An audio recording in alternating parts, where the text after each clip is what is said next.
안녕하세요. 70억 분의 1의 사나이 마성의 중독성 정봉재 정치쇼 정봉주입니다. 자, 2월 첫째 날이죠.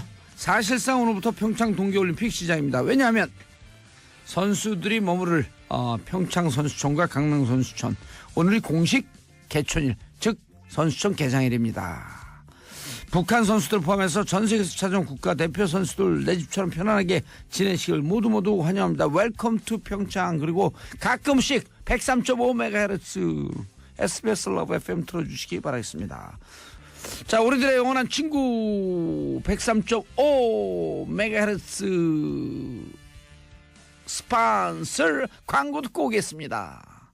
오늘은 처음 소개하는 코너인데요. 뉴스 브리핑의 업그레이드 버전 판다 브리핑을 준비했습니다. 한번 파면 끝까지 판다. SBS 퀴즈 취재부 김종원 기자님 어서 오세요. 안녕하십니까? 예, 총의 기호는 어디예요? 종원? 네? 제 못 알아들었습니다. 종의 기호는 어디냐고요? 종원 기자님. 그 뭐라고 대답을? 종원이 원래 종의 기원이라는 뜻 아니에요? 저는 으뜸원자를 씁니다. 으뜸이라고 불러주시면 감사하겠습니다. 예능으로 던지니까 다큐로 받아들이시네. 분위기 적응이 오랜만에 했더니 안 되네요. 예. 저하고도 예전에 만났었잖아요. 그럼요. 한 제가 2번 정도 나왔어요. 그래요? 예. 여기 나와서 만났어요? 아니면 옛날 정치부 출입 안 했었나요? 정치부 출입은 예. 제가 안 했죠. 그럼 에이스가 아니시네. 그럼요. 예, 저는 그냥 뒷골목에서. 예. 자, 무슨 뉴스 가져오셨어요? 오늘은 요즘 영화 1987이 화제지 않습니까? 이제 올해가 박종철 열사가 이제 남영동 대공분실에서 고문을 당하다 사망을 한 지 31주기가 됐고, 또 이제 작년 말에 영화 개봉하면서 굉장히 또 31년 만에 다시 화제인데, 이러다 보니까 이제 그동안 신문이나 인터뷰 기사가 많이 나왔어요. 주로 그 당시 피해자분도 있었고, 그다음에 고문 사실을 바깥에 알리게 된 그 과정에 개입이 돼 있던 어떤 의인들이죠. 그렇죠. 뭐 영화에서 하정우 씨가 맡았던 최한 검사라거나 아니면은 이부영 선생님 이런 분들이 많이 이제 인터뷰가 나왔는데, 최한 검사는 생각보다 많이 의인은 또 아니었다라고 얘기하는 사람들도 있고. 지금 이제 그렇게 또 알려졌죠. 영화라는 게 또 이제 다시 환기를 시킨 상황이 되다 보니까 뭐 이제 하정우 씨가 또 열연을 또 하고 이러다 보니까 지금 이제 많이 그렇게 알려져서 많이 의인처럼 알려졌지만 실제 당시에는 뭐 그런 얘기도 있습니다. 어쨌든 그 공안 수사를 계속 또 했던 사람이고 원래 본업이 그런 대학생들 잡아들이는 역할이었다 보니까 이제 뭐 그런 이제 어떤 평가는 좀 냉정해야 된다. 그래서 그때 이런 얘기도 있는데 최한 검사한테 당했던 그렇죠. 제 주위에 우리 같은 또래거든요. 그렇죠. 그 친구들이 야 이게 당한 사람들이 얼만데 그거 영화에서 미화된 장면 갖고 너무 최 검사를 띄운다. 근데 뭐 어쨌든 그 박종철 사건을 밖으로 끄집어내고 부검을 해야 된다고 고집을 그렇죠. 그 부분은 뭐 사실이기 때문에 아마 이제 영화에서 좀 극적 상상력이 좀 더해지다 보니 그렇죠. 뭐 그런 부분은 뭐 다시 말씀드리면 냉정히 평가가 돼야 합니다만 어쨌든 이제 그런 분들은 그래도 인터뷰가 좀 많이 나왔어요. 근데 가해자. 그쵸. 남영동 대공분실 9호실 방 안에서 실제 고문을 가했던, 그리고 그들의 또 지휘선상에 있었던 경찰들에 대한 고문은 사실 지난 31년 동안 거의 없었어요. 제가 찾다가 딱 한 건 정도 찾았는데. 그 경찰도 추적했어요? 그래서 저희가 추적을 해봤습니다. 뒤끝 기시네. 파야 되니까. 이분들은 추적해야 돼요. 추적 한번 해봤습니다. 근데 이게 진짜 쉽지는 않더라고요. 왜냐하면 31년을 이제 베일에 쌓여서 살았던 사람들이고, 심지어 이제 개명을 했던 사람도 있고. 그래요? 그래서 이제 앞으로 이거 찾을 때 잘 못 찾으면 저한테 연락하세요. 진짜 그럴 거예요. 그럼요. 괜히 고생했네. 제가 5천만이 우리 가족입니다. 다음부터 바로 연락을 드리겠습니다. 우리 가족들에 쫙 뿌리면 바로 나옵니다. 감사합니다. 좋은 소스를 얻어. 뭐 해준 것도 없는데 감사하다 그래 아침부터. 든든합니다 벌써부터. 그래서 뭐 이제 찾았어요. 물론 이제 이분들을 다 찾지는 못했고요.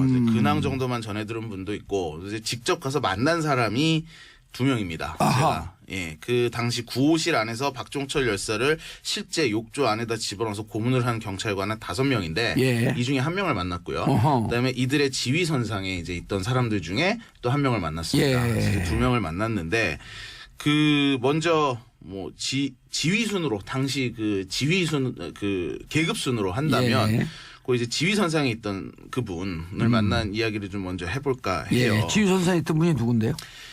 영화를 보신 분들은 이해가 더 빠르실 겁니다. 예. 지금 제가 얘기하려는 사람은 당시 남영동 대공분실의 쉽게 말해 2인자였다. 1인자는 영화상으로 제가 자꾸 설명을 합니다만 예. 이해를 돕기 위해서 그 김윤석 씨가 맡았던 박초원 씨가 박초원 1인자였고. 씨가 1인자였고 2인자가 바로 제가 만난 이 사람이에요. 예.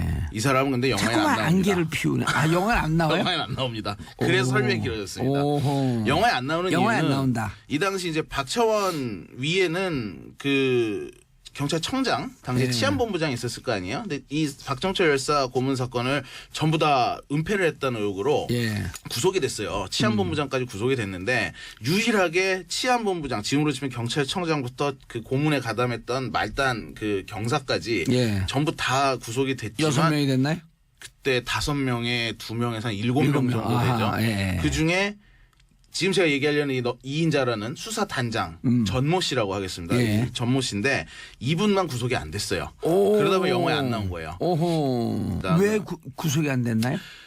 그 당시에 요사의 배경을 살짝 설명을 드려야 돼요. 예. 그 지금 제가 말씀드린 뭐 박초원이라거나 영화에서도 예. 굉장히 악랄하게 나왔는데 그 밑에 실제 막 고문을 가했던 이 모든 사람들은 제가 아까 그 7명이라고 그랬는데 예. 9명 정도 돼요. 지금 생각했을 때 구속된 당시 게. 예. 박종철 열사 사건으로 구속이 됐던 경찰관이. 근데 이 사람들은 남영동 대공분실이 어떤 곳입니까? 얼마나 무서운 곳입니까? 예. 거기서 있는 사람들은 아주 어렸을 때 경찰이 시작할 때부터 대공 쪽에서만 잔뼈를 굵은 사람들이에요. 그래서 그 뭐 영화에도 그런 장면이 자주 나오는데 어떤 굉장히 자기에 대한 이 자부심도 있었고 그다음에 또 악랄한 면도 있었고 좀 예. 폭력적인 고문도 해야 되고 예. 그런 수사 기법을 아주 어렸을 때부터 배운 사람들인데 지금 제가 얘기하는 이 전 단장은 예. 수사단장이었는데 수사단장이었음에 불구하고 그 수사라는 지위를 경찰 생활 20몇 년 동안 한 번도 맡아본 적이 없는 사람이었어요. 이 사람은 그 경찰에 처음 임관을 해서 경위로 임관을 해서부터 예. 경찰학교, 예. 경찰대학교 이런 데서 교관이나 교수 이런 어떤 경찰 교육하는 일에서만 아하. 계속 몸을 담고 일선에 있었고 없었던 분이네요. 경찰서장 딱 2번 나간 거 말고는 없는데 또 서장은 직접 수사하는 자리는 아니지 않습니까? 그렇죠. 그러니까 자기가 직접 수사를 해본 적은 없는 사람이에요. 아하. 그다음에 뭐 중간에 특이하게도 당시에 마르크스를 가지고 논문을 따가지고 그 대학에서 강의까지 했던 사람이에요. 약간 좌파 이론에 좀 해맑은 사람이네. 그렇죠. 본인이 좌파인 건 아닌 것 같은데. 그렇죠. 그러니까 좌파를 비판하고 분석하기 위해서 그럴래도 그걸 하여튼 공부했던. 공부해야 되니까. 네, 뭐 그래서 당시 이제 본인도 의아했다 그래요. 이제 자기는 이제 원래는 경찰대 학교가 처음 생겼을 때부터 교수로 굉장히 오래 재직을 했기 때문에 예. 차기 경찰대 학장으로 거론이 됐던 인물이라고 합니다. 근데 갑자기 수사 경력도 없는데 남영동 어떤 곳입니까 그곳이 거기에 수사 단장 2인자로 딱 보내니까 본인도 의아했다 그래요. 그래서 예. 조금 당시 내가 왜 가지 하고 좀 뒷배경을 알아보니까 이게 공무만 해서는 애들이 안 바뀐다. 더 격렬해진다. 그러니까 네가 잘하니까 가서 좀 사상 교육을 시켜봐라. 이런 이제 의식화 교육을 시켜라. 그렇죠. 역의식화 교육을. 딱 그겁니다. 의식화 교육. 그래서 직접 이제 학생회장이나 뭐 간부급 정도 되는 이제 한마디로 좀 뭐 대물이라고 할 수 있는 학생들이 잡혀오면은 직접 단장방으로 자기가 불러서 커피 한잔 하면서 마르크스주의에 대해 토론을 한다거나 어허. 이런 일을 실제로 했다고 해요. 쓸데없는 짓을 했네. 그렇죠.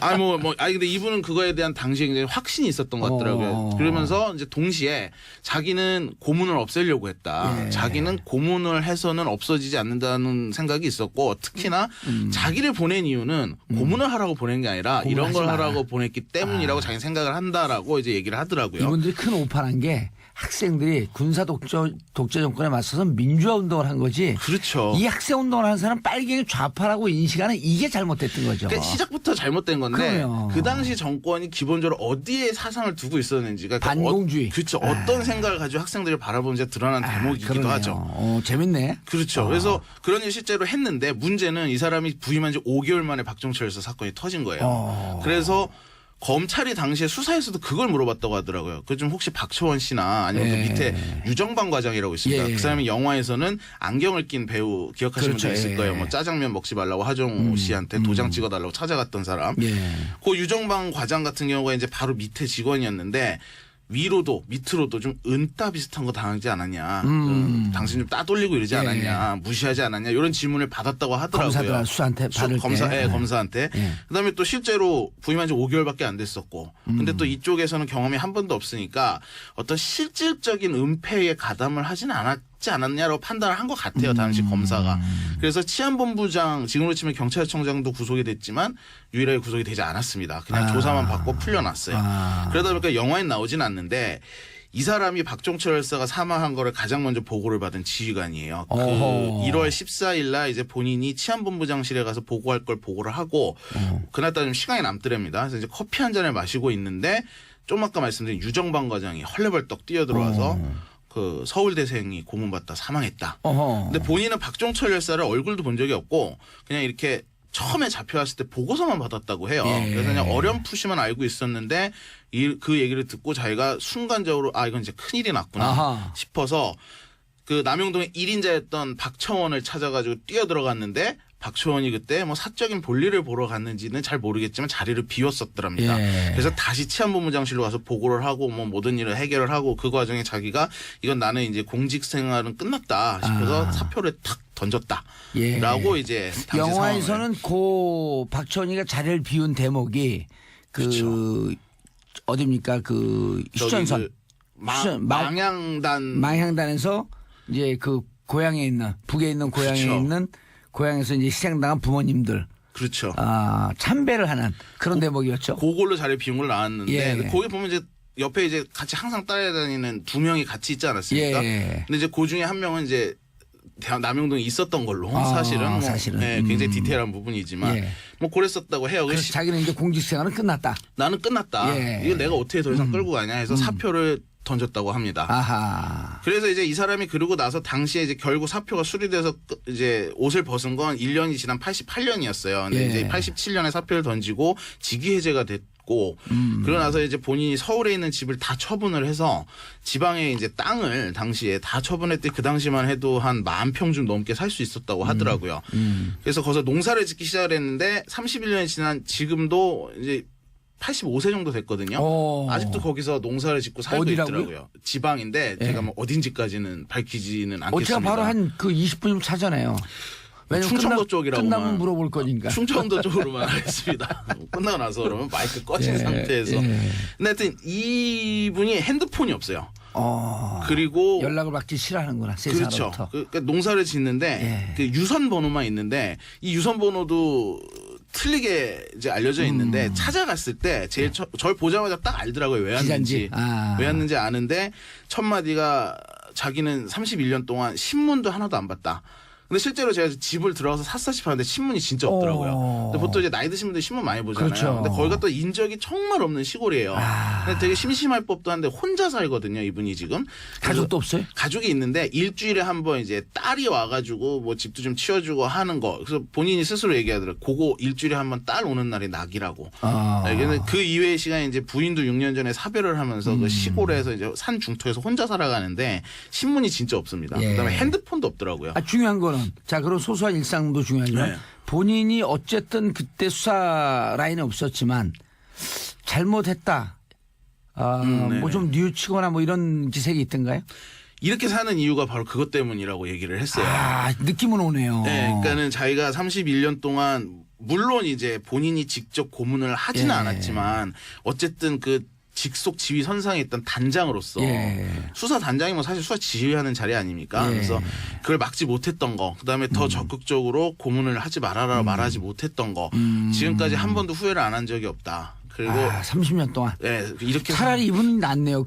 나는 기독교의 품으로 회개하고 이제는 뭐 그거보다 전도하고 낫죠. 살면서 하는 이근환이나 그렇죠. 얼마 며칠 전에 그 성추행의 주범 안태근이나 그렇죠. 안태근 무슨 그 교회에서 안수기도인가요? 뭐 그거 받으면서 아주 제가 핸드폰을 컴퓨터 찢어버리고 싶다니까요. 아니, 당사자한테는 사과 한마디 안 하고. 그럼요. 교회 나가가지고 사과하는 게 그게 저는 무슨. 아니 사과하는데도 참 뭐 안수기도 하는데도 뻔뻔하더라고요. 그렇죠. 이분 옆으로 딱 얘기하면서 건방지게. 대부분 이제 가해자들이 그런 모습을 많이 보이는데 그나마 이분은 그 지난 30년 은둔 생활을 했더라고요. 그러니까 그게 자기가 세상에 지은 죄, 고문을 그렇죠. 막지 못한 죄. 네. 뭐 그거를 이제 뭐 참여하는 길이 하나다라고 생각을 한다.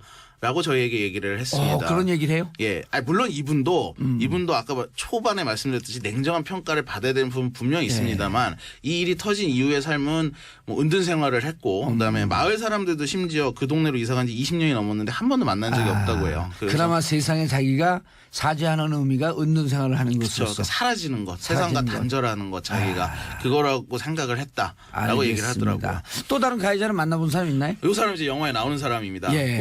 실제 그 당시 방 안에서 예. 박종철 열사를 고문했던 당시 경사 계급을 가졌던 예. 경찰관 강진규 씨입니다. 강진규 씨. 그 영화에서 누구냐면 예. 그 기억하실 거예요. 처음에 두 명이 이제 꼬리 자르기식으로 잡혀 들어가잖아요. 예. 한 명이 박휘순 씨가 열연했던 조한경 예, 좀 당시 위죠. 단장이었죠. 예. 그 방 안에 제일 팀장이었고 그다음에 나중에 이제 교도소에서 부모님이 면회 오는 장면이 막 나오는데 울고 그러잖아요. 울면서 난 여기 온 지 얼마 되지도 않았고 잘 예, 모르고. 저는 뭐 옆반에서 지원 나왔을 뿐이고 예. 전 다리만 잡았어요. 예. 뭐 다리 잡는데 막 하다가 뻥거도 차니까 제대로 안 잡아 임마 그러면서 그렇죠. 야단 맞는 그런 내용도 뭐 애국가 있었죠. 부르고 예. 그 사람인데 아하. 먼저 사실관계는 잡자면 이 사람은 다리만 잡은 사람은 아니에요. 적극적으로 가입한 사람. 당시 재판 기록을 보면 이 사람 머리를 실제로 잡고 물속에 이제 집어넣었던 역할도 했던 사람이고 이 자식이 다리하고 머리하고 구분도 못해 있는. 그 이제 자식이. 영화적 상상력으로 이제 나온 건데 저희가 요 강진규 씨는 만나기도 했고 지금까지 세상에 한 번도 공개되지 않았던 그 당시 구속되자마자 예. 사실 억울한 건 맞아요. 왜냐하면 자기는 옆반에서 이게 진짜 지원만 나왔던 상황인데 예. 본인이 구속이 됐단 말이에요. 실제 그 사건을 담당했던 반의 형사들은 구속이 안 되고 그러니까는 억울했겠죠. 그래서 31년 전에 교도소에서 이 사실이 외부에 알려지기 전에 비망록을 작성을 합니다. 어허. 그 교도관이 넣어줘요. 종이하고 펜을. 아하. 그때 이 사람들은 편지 하나 보내는 것도 법무부 허가받고 보냈어야 된다고 그러면 제가 하더라고요. 그때 살았잖아요 감옥에. 그러셨죠. 예, 요거보다 한 2, 3년 전에 살았죠 저는. 그러셨죠. 예. 영등포 교도소에서 있었던 예, 저는 일인데. 성동구치소. 잘하시겠네요. 그러면은. 그 집필 허가를 받아요. 집필 허가. 그런 게 있다고 그러더라고요. 그럼요. 예, 그 요즘이랑 좀 많이 다른 것 완전 같은데. 틀렸죠. 연필과 종이. 근데 이 사람들은 또 특히 양심 선언할까봐 고문 경찰관 왜냐하면 꼬리 자르기식으로 그렇죠. 두 명만 구속됐던 거잖아요. 그래서 더 감시를 받았다고 하는데 그 와중에 이제 교도관이 맨날 억울하다고만 하니까 그렇게 억울하다고 했다고 그래요. 그리고 뭐 자살 위험자로 분류가 돼서 특별 관리를 받고 그러니까는 뭐가 그렇게 억울하냐 사람 죽여놓고 그때 계속 난 안 죽였어 이러더래요. 그래서 이제 그 당시 교도관이 그럼 한번 써봐라 하면서 종이랑 펜을 넣어줬더니 10페이지로 썼는데 그 내용에 보면은 당시 그 박종철 열사를 어떻게 고문했는지도 자세히 쓰고 고문 경찰관이 더 있었던 점도 써놨거든요. 근데 이 강진규 씨 같은 경우도 제가 되게 인상 깊었던 거는 굉장히 취재진을 피합니다. 그 당시에 분들이 다 살아있는데 자기 혼자 나서서 인터뷰하고 할 수도 없고 자기도 그 이유를 세상에 드러내지 않고 살고 있었는데 그 인터뷰를 하고 이러는 건 좀 부적절하다. 근데 그러면서 한마디 한 게 제 기억에 남는 게 당시 자기는 어려서부터 그렇게 배웠고 그게 나라를 위하는 길이고 그게 애국을 하는 길인 줄 알았는데 그 자기의 신념과 세상이 하루아침에 붕괴가 됐다. 요즘 말로 하면 멘붕이 왔다. 그러면서 자기는 그 일이 있은 일은 국가에 대한 경례도 안 한다. 그러면서 국가 지도자가 바뀌니까 세상이 바뀌지 않느냐. 자기는 그래서 지도자가 중요하다고 생각을 한다. 물론 요건 이제 현 정권의 아부성 멘트는 아니었어요. 그냥 얘기를 했는데 근데 실제 그 총책임자인 전두환 씨는 지금 잘 먹고 잘 살고 있잖아요. 그런 점이 참 씁쓸하게 다가오더라고요. 근데 이분은 그래서 좀 뉘우치거나 그러진 않던가요? 뉘우친다 말을 하죠. 뉘우친다 말을 하고 그 자기가 역사의 죄인이라고 표현을 했어요. 역사의 죄인이 무슨 이제와서 할 말이 있겠느냐 하면서 인터뷰는 안 하겠다. 자기가 어제까지 갖고 있던 가치가 좀 붕괴됐다라고 하는 것 자체가 뉘우침의 한 표현이었네요. 그 당시에 그래서 실제로 자살 위험자로 분류가 돼서 교도관이 특별 관리를 했었다고 하더라고요. 근데 그 이유가 아마 그런 심리 상태가 있었기 때문이 아닌가라는 생각이 직접 들었습니다. 가해자들 만난 소감 좀 어땠었나요? 그 아까 말씀 미리 드렸는데 그 사실 이 가해자들 결코 옳다고 할 수 없습니다. 당연히 잘못했습니다. 본인의 자유의지로 선택한 일이었고 잘못했는데 그 당시 사실 그걸 총지휘하고 그렇게 할 수 있도록 시국을 만들어간 건 사실 당시 군부 독재 정권 그리고 그 정권의 수장은 전두환 씨였는데 사실 뭐 그 사람들은 지금 뭐 다 잘 살고 있잖아요. 그리고 뭐 아직도 뭐 회고록도 써내고 있고 뭐 지금도 이 거짓말까지 섞어가면서 팩트가 아닌 사실을 섞어가면서 당시 정권을 정당화한다거나 하는 시도를 끊임없이 하고 있는데 뭐 전두환 씨 29만 원밖에 없다고 하지만 뭐 사실은 그렇지 않아 보이잖아요. 그래서 사실 이때 고문 경찰관으로 이렇게 구속이 되고 했던 사람 중에 지금까지 이 번듯한 삶을 사는 사람은 거의 없었어요. 그래서 그런 점은 참 알겠습니다. 씁쓸하게 다가왔습니다. 예. 자, 판다 브리핑. SBS 김종훈 기자님 인사하시고요. 감사합니다. 예, 특별한 거 갖고 오셨어요. 감사합니다. 아주 훌륭했어요. 뭐 계속해서 파보도록 하겠습니다. 예, 계속 훌륭하게 사세요. 감사합니다. 반성하는 일 없도록. 도움 좀 요청하도록 하겠습니다. 알겠습니다. 자, 저는 광고 듣고 2부 아빠들의 왕수다로 돌아오겠습니다. 정봉재 정치쇼 2부 아빠들의 왕수다. 아빠의 눈높이에서 아빠들의 시선에서 오늘은 아빠들의 왕수인데 아빠마들의 왕수다. 네. 아빠마. 좋아. 정윤설 한국경제신문 기자. 안녕하세요. 정인설입니다. 자, 최민희 의원님. 안녕하세요. 예, 언니들의 수다 아빠마. 오늘 아빠마 좋죠. 네. 반갑습니다. 고현준입니다. 왜 셀프 하는 거예요? 네, 아무래도 안 챙겨주면 너무 소개를 안 해줘서. 안 챙겨주면 혼자서라도. 네. 예, 고현준 시사만평 작가. 네. 왜 시사만 하든지 만평만 하든지 둘 다 해요? 뭐라도 저인망식으로 쭉 뿌려놔야죠. 하나라도 얻어 걸리고. 1년 365일 24시간. 며칠 전에 제가 그 서지원 검사 관련해서 만평을 하나 그린 게 있는데요. 이게 그 저기 손석희 사장이 하는 뉴스에 자료 화면으로 쓰이고 나니까 리트윗이나 반응이 아주 폭발적이더만요. 시민들의 이 참여가 손글씨로 참여하는 게 굉장히 늘어난다라는 뉴스 꼭지였는데 지지한다는 그 의견들이 늘어나고 있다라는 꼭지였는데 거기 제 그림이 쓰이고 나니까 아주 기분이 좋았습니다. 그래요? 네. 우리 프로에 누가 많이 그런- 쓰는데. 누가 그런지는 결국 모르죠. 안 알려져 있는데 근데 이게 해시태그가 붙어 있잖아요. 아하. 그러니까 그걸 타고 오셔가지고 저한테도 지지한다는 댓글도 많이 달아주시고 네. 아무튼 고마웠습니다. 그 만평 때문에 그런 게 아니라 정봉주 정치조 출연해서 그런 거 아니에요? 그것도 아주 크죠. 예전에는 그 부인을 해야지 공격을 할 텐데 크죠 그러니까 그 재미가 없어지는 거야. 방송이 좀 유리하게 진행이 되려면 네. 받아줄 건 받아주고 예, 나는 그거 하고 싶어요. SBS 한밤의 뉴스 연애. 요새는 본격 연예 한밤이라는 제목으로 하고 본격 연애 한밤. 네. 지금 누가 하고 있죠? 김구라 씨하고 박선영 아나운서하고 진행하고 있어요. 네. 김구라 씨 그만뒀으면 좋겠어. 잘 못해요. 아 그래요? 그러면 제가 보기에는 이건 사심이 있는 말이에요. 예. 김구라 씨 그만 하차하세요. 책임지고. 김구라 씨하고 같이 하실 것 같은데 두 분이. 누가요? 둘이요? 봉도사님하고. 안돼 그 방송은 안 됩니다. 그 방송 안 돼. 내가 봐도 망했어 이미. 자, 최민희 의원님. 네. 오늘 왜 아빠들의 왕수다? 그거 와도 좋아요. 제가 밖에서 들으니까 20분 동안 세 분이 말하는데 19분 59초 동안 혼자 얘기해야 돼? 저 주로 듣는 편이에요. 제가 귀가 커갖고. 자기가 한 얘기 자기가 들어요? 네, 그러신 것 같더라고요. 예, 잘 들으시는 것 같은데요. 예. 19분 59초 동안 맞습니다. 자기가 한 얘기 자기가 계속 예, 들어 그러더니 그러고 있습니다. 마지막 가면서 뭐라는 줄 알아요? 저 사람들 말 참 많아요. 예, 말지에서 시작하셔서. 예. 말지. 네, 말지에서 같이 시작해서. 예. 예. 자, 문정인 청와대 안보 특보 발언 논란? 뭐죠 네. 이게? 그 29일 평창 올림픽에 관해서 한마디가 아니라 몇 마디 하셨습니다. 예. 그래서 이게 이제 문제적 발언이다 이런 얘기가 나오는데요. 이게 문제적 발언이 된 것은 정우택 자유한국당 원내대표가 전 원내대표. 예, 네. 전 전 원내대표죠. 원내대표. 예. 근데 원내대책회의에 참여하시나 봐요. 예. 예, 이 발언을 언급하면서 대통령 외교안보 특보가 아니라 북한 중앙방송 아나운서 같다 이렇게 세게 던지시는 바람에 오호. 그럼 어떤 발언을 했냐? 예. 제가 잠시 소개해 드릴게요. 문정인 특보께서 프랑스 파리 정치대학에서 한국의 전쟁과 평화 사이에서라는 제목의 연설을 했습니다. 그때 개인 의견임을 전제로 이렇게 얘기를 했습니다. 북한이 평창 동계올림픽을 자기들의 체제를 선전하는 수단으로 쓴다는 비판이 미국과 한국 내에 많다. 그런데 북한이 그런 의도를 실제 가지고 있다고 하더라도 그들이 그들만의 게임을 즐기도록 하자. 우리도 우리대로 하면 된다. 그래서 우리가 더 크게 이 기회를 이용해 평창 올림픽의 긍정적 효과를 가져오면 된다. 이렇게 얘기를 했습니다. 오. 네, 그리고 또 어떻게 부연 설명을 했냐면요. 한국 보수 야당들이 평창 올림픽을 평양 올림픽으로 부르면서 집중 포화하고 있는데 우리가 북한의 행동과 사고 방식을 바꿀 수 있다면 충분히 해볼 만한 가치가 있다.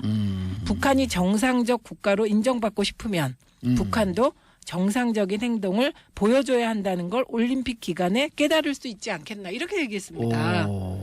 나는 어디서 봤는지 모르겠는데 어떤 사람이 논평을 할 때 댓글로 본 것 같은데 평양올림픽? 평양이나 북한에 우리 평창올림픽이 계속 보도가 될 텐데 대한민국 체제 선전하는 거 아니야? 뭐 그 얘기 많이들 하시죠. 네. 평창 올림픽에 와서 평양 올림픽을 주창한다고 하더라도 결국 그 속내 들여다 보면 평창 올림픽인 게 너무나 당연한 거고. 그렇죠. 그리고 북한 내에서 우리나라의 뭐 K-팝이라든지 이런 것들 몰래 보면 그들은 처벌받는다 그러는데 본인의 그 국가대표 선수들이 참가한 올림픽 그리고 본인들의 응원단이 가 있는 올림픽을 북한 내에서 방송하지 않을 수 없으므로 그것도 몰래 봐야 되는 거 아닐까 혹시? 그렇지는 않다는 거죠. 그걸 틀어줘요? 오피셜하게 보여줄 거라고 얘기를 했으니까. 오. 그래서 그렇게 되면 오히려 그 북한 주민들에게 대한민국의 어떤 발전상이라든지 평창 올림픽이 제대로 치러지고 있고 멋있게 치러지고 있는 모습이 보여질 테니까 체제 선전으로는 이거보다 더 좋은 게 없다. 뭐 이렇게 말씀하시는 분들도 많죠. 저는 어제 그저께 그 아이스하키 선수 생일 파티. 네, 생일 파티 생일 파티 해줬는데요. 2번 했다고 그러죠. 생일 네. 파티를 맞이하는 그 북한 여성의 표정을 봤어요. 네. 너무나 낯설은 표정이에요. 행복해 보이는 표정. 네. 아니 행복해 보이면서도 좀 당혹스러운. 생일 파티를 처음 생전 나가서. 처음 이런 생일 파티를 하고 자기들 그 김일성 배지 이걸 달고 쭉 유니폼을 입고 서 있거든요. 이들이 돌아서 도대체 무슨 얘기를 할까? 뭐 돌아가자마자 조사받지 않을까요? 그렇게 생각하죠. 네, 네. 조선 TV에서 나오셨어요? TV 조선?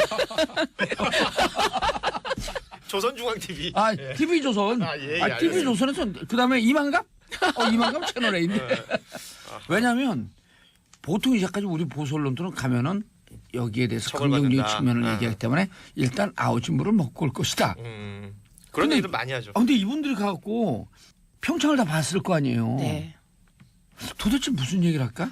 그래서 중요한 포인트는 그거 같아요. 그러니까 평양 올림픽이다, 평창 올림픽이다 이게 평양 올림픽이 맞지 않죠. 근데 그렇게 네티즌들끼리 갑론을박하면서 평창에 대한 관심이 증폭됐어요. 네. 네, 그래서 아. 젊은 층에서도 평창 올림픽 사실 남의 일처럼 여겼어요. 그러니까 세상의 모든 일에는 이게 안과 밖이 있어서 여자 아이스하키 그 선수단, 북한 선수단하고 단일팀 구성하는 거에 대해서 젊은 층들이 반대가 많다고 하잖아요. 거꾸로 반대하면서 평창 올림픽에 관심을 갖게 됐고 젊은이들이 북한에 관심을 갖게 됐습니다. 그래서 평창 올림픽이 여러 가지 우여곡절이 있지만 잘 진행되면 오히려 저는 젊은 층의 어떤 북한에 대한 관심, 통일에 대한 관심도 더 높아지리라고 생각합니다. 아니 이게 난 노회찬 의원 얘기가 자꾸 귀에 생경거리는데 아니 평양에 무슨 컴플렉스 있어요? 이미 체제 경제에서 이건데 제가 아주 친하게 지내던 고정간첩이 있었어요. 친하게 지내던. 예. 영화에서 영화를 보니까 그 영화 배우가 그 연기를 하는데 저하고 친하던 사람이거든. 고정간첩 임무가 끝나 30년. 네. 그 북한으로 보내려고 그러니까요. 그걸 도망 다니느라고 가기 싫어서. 고정간첩조차도 이미 그쪽으로 가라면 안 간다는 거예요. 네. 그런 영화 있었죠. 체제 경제에서 끝났는데 뭐가 그렇게 두렵지? 네, 그러니까 국민의 자존감, 예. 우리 국민의 성숙도 뭐 이런 것으로 볼 때 북한이 그들만의 게임을 즐겨도 전혀 뭐 우리나라는 영향 1도 안 줄 것 같습니다. 다들 사실 평양이든 평창이든 올림픽은 즐기는데 이제 걱정하는 게 그거죠. 평창 올림픽 이후를 이제 좀 걱정을 하는 거고. 미사일 빵빵 쏠까봐. 예, 그리고 오늘 뭐 곡절 끝에 마식령 스키장에서 공동 스키를 어제 하지만 뭐 여러 가지 좀 이렇게 우리가 좀 끌려다니는 건 아니냐 이런 이제 느낌을 조금 받는 아니 거죠. 2월 8일 날 그 열병식 한다 그러잖아요. 네. 2월 8일 날 열병식 할 때 우리 선수들이 갖고 거기서 롤러블레이드 타고 좀 놀고 그러면 그럼 재밌을 것 같아. 공도사님 얘네는 열병식 초청 안 해라 우리는. 받으셨어요? 예? 공도사님 초청 안 받으셨어요? 열병식이에요? 그 롤러블레이드 타라고 가서 하면은 아니 우리끼리 갖고 거기서 무슨 케이팝 노래 부르고 좋죠. 한쪽은 열병식하고 그런 거 정봉주의 정치쇼 그 공개 방송 평양. 그렇죠. 그리고 김정은을 초청하는 거예요. 근데 안 나왔다는 거 딜이 까는 거야. 야 초청하는데 뭐가 두려워서 안 나오냐 그러고. 아주 재밌는 상상 같아요. 예. 예, 그런데 지금 옛날에 이제 이런 얘기하면 종북이라 그러고 국가범법 바로 잡혀갔는데. 참 그래서 세상 고문 좋아져. 받다가 옆에서 네 그럼 최민희가 고문 받는 소리. 그럼 저 고문 받는 소리. 근데 지금 이제 보수 쪽이나 보수 언론이나 자유한국당은 미래와 현재와 과거를 막 섞어서 평창 올림픽을 흔드세요. 그러니까 평창 올림픽 이후에 무슨 일이 벌어질 것인가 그건 그거 그때 지금 하면 예측하고 돼요. 네. 그렇기 때문에 지금 북한과 단일팀 안 할 겁니까? 그거 아니거든요. 그리고 끌려간다는 것도 저는 이번에 북한이 갑자기 금강산 그 문화 공연을 취소하는 거를 보고 참 북한도 딱하다. 졸렬하다. 네, 그렇게 생각했습니다. 그리고 그 과정이 전부 기록이 되잖아요. 전 세계에. 그렇죠. 그러니까 그게 더 북한의 입지를 군색하게 만들거든요. 맞아요. 할아버지가 이렇게 했으면서 저 손자 보고 증손자를 이렇게 보면서 이것들이 나 죽은 다음에 재산 치르면 어떡하지? 이 고민하는 거랑 똑같은 거예요. 그러니까 저는 하나 염려되는 게 이제 통일에 대한 관심은 커졌는데 이게 젊은 층들이 이제 북한을 보는 지금 김정은 체제를 보고 도발을 보고 계속 커왔잖아요. 예. 그러니까 이 인식이 더 나빠지지 않을까 이게 좀 우려가 저 되더라고요. 김정은의 도발은 나쁘게 봐야 된다고 봐요. 그걸 어떻게 좋게 그러니까 볼 수 있어요? 북한에 대한 북한의 행동들과 만들에 대해서 일단 통일을 하려면 이해를 해야 되잖아요. 근데 그런 게 오히려 그게 제대로 된 교육이 되지 않을까 필요한 것 생각이 같아요. 든 것 같아요. 제대로 된 교육이. 왜냐면 제대로 된 교육 안 해도 돼요. 정치조에서 다 해주잖아요. 그러니까 좋은 제대로 된 방법이- 교육이 없는 게 좋아. 아니 우리가 다 해줘야 되니까. 그리고요 북한이 이렇게 금강산 문화재 하기로 해놓고 안 하고 이런 건 나쁜 거예요. 정말 그래서 나쁜 거죠. 북한은 진짜 저렇게 왔다 갔다 하는구나. 그거 젊은이들이 정확히 이해할 것 같아요. 예, 저렇게 봉쇄된 체제구나. 그렇죠. 그리고 자기들한테 조그만 그 불이익이 하면 딱 약속 깨버리고 네. 저런 나라다. 네. 그런데 그러나 우리 한민족인데 권력층에서는 저러지만 저 북한의 주민들은 하키 선수들은 와갖고 하루 만에 그냥 네, 하나가 하나가 되더라. 되죠. 이런 거 보라는 거예요. 그러니까 뭐 노동당 세력이나 북한 군이나 북한 정권 정치 세력들에 대해서는 우리가 지금 말씀하신 여러 가지 생각들을 할 수 있고 그리고 또 인권적으로 생각했을 때 이 북한에 있는 주민들에 대한 생각은 또 다르게 할 수 있는 거니까 그럼요. 네. 이런 부분들에 대한 교육이 제대로 이루어져야 된다. 교육 필요 없고 정치적으로 들으면 된다고 자꾸만 교육을 하려. 만평으로 교육하면- 그리세요. 만평으로 예, 교육적으로. 알겠습니다. 예. 아 피곤하네요. 목요일 날은요 원래 목이 터지라고 외치는 거예요. 네. 자 고윤준 작가님 네. 신입 사원한테 100kg 행군을 시키면서 뭘 먹였다고요? 이거 피임약까지 나눠줬다고 해서 이슈가 되고 있는 겁니다. 그러니까 KB국민은행이요, 한 10년 전부터 계속 진행해오고 있는, 그러니까 신입사원으로 그 입사가 확정된 사람들, 그러니까 면접 네. 과정이 아니라 입사가 된 신입사원들의 연수 프로그램이 있는데 이 프로그램의 마지막 프로그램이 100km 행군이래요. 100kg요? 네, 이게 며칠 동안? 그 기간이 있는 건 아니고 1박 2일입니다. 그러니까 밤새 걷는 거고요. 100kg를요? 그러니까 그 뭐랄까요? 뭐 예를 들면 그 정확한 시간이라는 개념보다는 100km라는 걸 정해놓고 예. 이게 일종의 순차적으로 밀고 가면서 걷는 거예요. 행군을 인원이 많으니까. 어허. 그러니까 그 행군을 함에 있어서 3년 전부터 이런 일이 있었다고 하는데 그 여자 사원들에게 피임약을 나눠주면서 인사처에서 피임약을 나눠주면서 생리 주기를 조정해라. 물론 은행 측 입장에서는 이게 강제 사항이 아니고 그 신입사원들에게 어떤 선택할 수 있게끔 한 것이다라고 그 얘기를 하고 있는데 자, 이 부분에 대해서 제가 주변에 있는 제 또래나 뭐 아니면 제가 좀 가까이 지내는 여자분들한테 물어봤더니요. 예. 두 가지 어떤 반응이 반응이 크게 나온 것 같아요. 일단 너무 이건 비인간적이고 말도 안 된다라고 펄쩍 뛰는 친구들이 있었는데 피임약이라는 게 어떤 걸 의미하는지 그 주는 사람들이 알까? 여성에게 그 피임약을 주고 생리주기를 바꿔라라고 생리주의를 바꾸라는 거예요? 예, 그러니까 네. 요 대목인데 지금 왜 피임약을 나눠줘야 되냐 이렇게 궁금해하시잖아요. 잘 모르겠어요. 그런데 피임약이 그 피임이라는 게 배란기를 조절하는 거예요. 예. 예, 그러니까 피임약을 먹으면 생리 주기를 조절할 수 있습니다. 그러니까 그 1박 2일 행군 과정에서 생리를 하게 되면 굉장히 힘들잖아요. 그렇죠. 그러니까 미리 피임약을 먹어라. 그래서 생리를 그 기간에는 하지 않도록 해라. 이런 겁니다. 그거 빼주는 게 맞죠, 그죠? 그렇죠. 아니 그 행군을 왜 실제로 시켜요? 간호사들도 네, 똑같아요. 간호사들도 2부제 3부제 근무하면서 생리 조정하라고. 그렇죠. 그리고 뭐 그러니까 반인권적 행태 아니에요? 그렇죠. 어떤 경우에는 뭐 임신하는 순번까지 맞춰라 뭐 이런 얘기까지 그러니까요. 병원에서 했다 그러잖아요. 그러니까 예.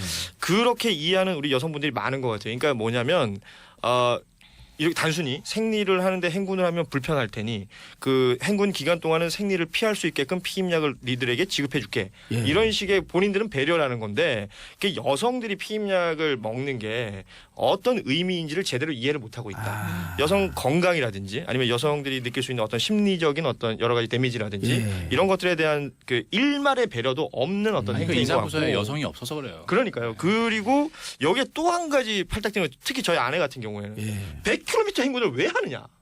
이걸 왜 해요? 예, 진짜? 여기에 팔딱 뛰더라고요. 각기 훈련. 예. 25시간 동안 왜요? 안 쉬고 걸어야 돼요. 이거 그러니까요. 해병대에서도 안 해요. 요즘에. 우리가 서울에서부터 팽목항 갈 때 그때 한 그 보름인가 한 달 갔거든요. 하루에 적정 거리를 우리가 그때 사람들이 많기 때문에 15에서 18km를 잡아놨어요. 그 정도면 적절. 그러니까 그것도 안 그것도 그것도 뭔가 길죠. 대단히 어떤 네. 의미 있는 행사를 할 때 그 정도 하는 그렇죠. 거잖아요. 네. 이건 신입 사원들에 대한 뭐랄까요? 저거 100km? 학대예요. 왜 학대냐면 제가 학대예요. 우리 세월호 때 그때 이제 서울까지 광화문까지 걸어오는 행사가 예, 있었어요. 안산에서. 안산에서. 예. 그게 40km가 좀 넘어서 그렇죠. 100리였거든요. 1박 2일 왔잖아요, 그것도. 예, 그런데 그거 하고 나서 제가 무릎이 나갔어요. 아, 왼쪽 무릎이. 맞아요. 예, 왜냐면 나간 진짜 무릎이 들어가야 될 텐데 다시. 예.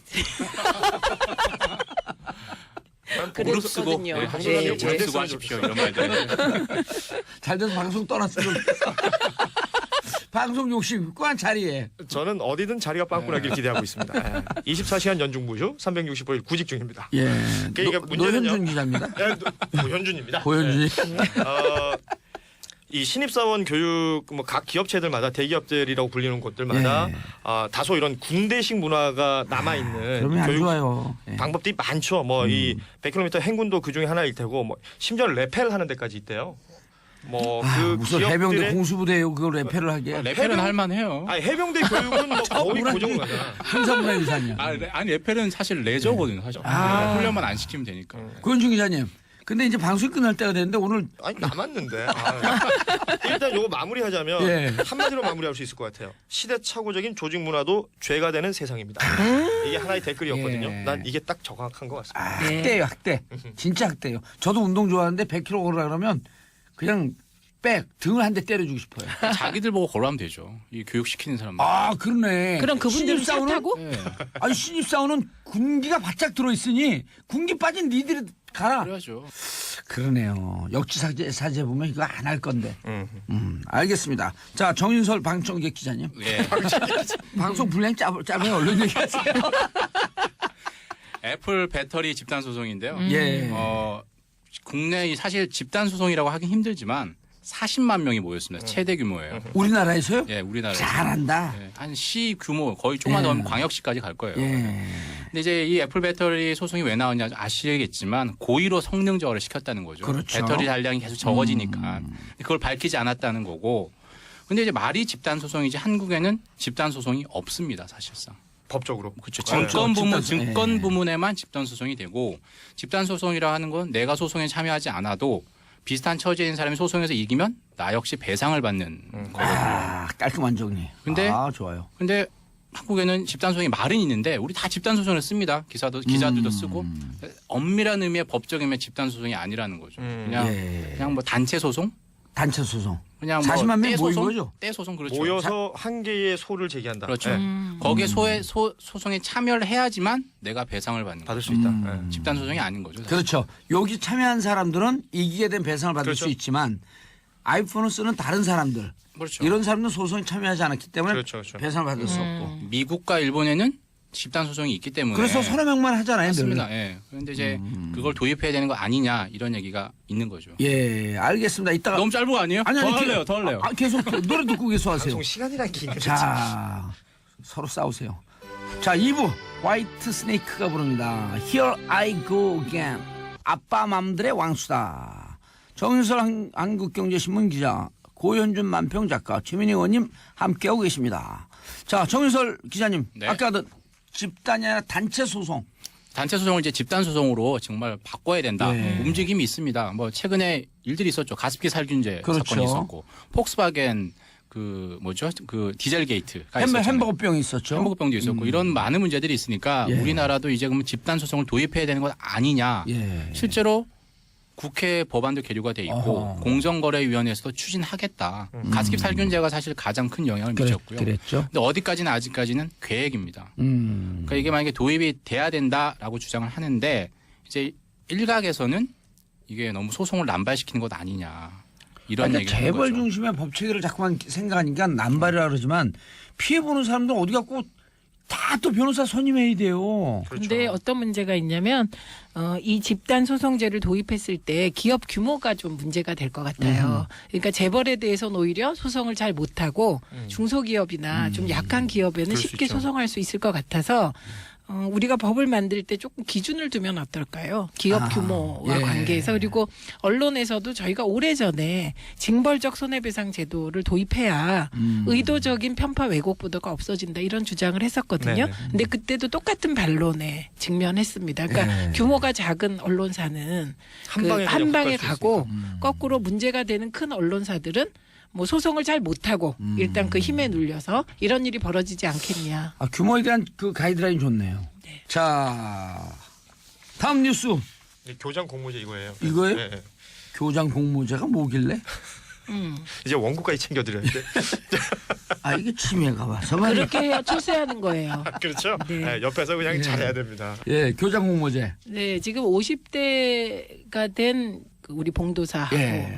지금 40대. 네, 전 40대. 예. 이게 교장 공모제가 왜 생겼나를 지금 두 분이 보여주신 거죠. 아, 그래요? 예, 예, 그렇습니다. 왜냐하면 이 교장이 되려면 예. 일정한 자격 기준들이 필요합니다. 맞아요. 그리고 근무 평정도 높아야 돼요. 그리고 연수도 받아야 돼요. 네. 한 15년, 20년 동안 교장이 되기 위해서 그거에 맞춤형 근무를 해야 돼. 그렇죠. 그래서 막 대학원도 가고 어디 전근도 가시고 막 그렇죠. 맞추시더라고요. 해외 연수도 네. 가고. 그러다 보면 되게 연령대가 높아지겠죠. 그렇죠. 예, 그렇게 되다 보면 아무래도 지금 학교는 개혁해야 되는데 교장 선생님들은 과거 방식으로 훈련된 분들일 가능성이 높잖아요. 그래서 2005년에 학교 혁신을 위해서 도입된 것이 교장 공모제입니다. 그러니까 우리가 이거 현역이었을 때 이거 만든 건데. 네, 그래서 교장 2005년에 교육공무원법 개정안이 만들어져서 세 가지 유형의 공모제 교장을 도입할 수 있게 합니다. 그게 첫째 개방형이에요.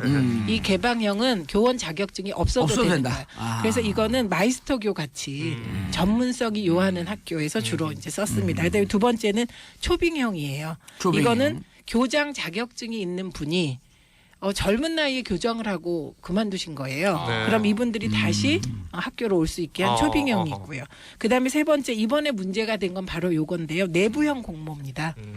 이건 뭐냐면 교원을 15년 이상 한 사람에게 공모 교장에 응모할 수 있는 자격을 준 자격을 거예요. 그래서 이게 2007년에 최초로 시범 이제 도입이 됐습니다. 그런데 요게 이제 통계를 내보면 2012년에서 2016년까지 5년간 통계를 내봤대요.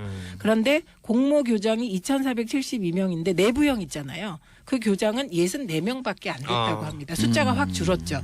그러니까 공모형 교장제를 도입한 취지가 무색해진 거죠. 아하. 하나만 그래서 하고. 왜 그런가 봤더니 2011년에 이명박 정부 때 공모형 교장을 도입할 수 있는 범위를 15% 이하로 제한해버린 거예요. 예.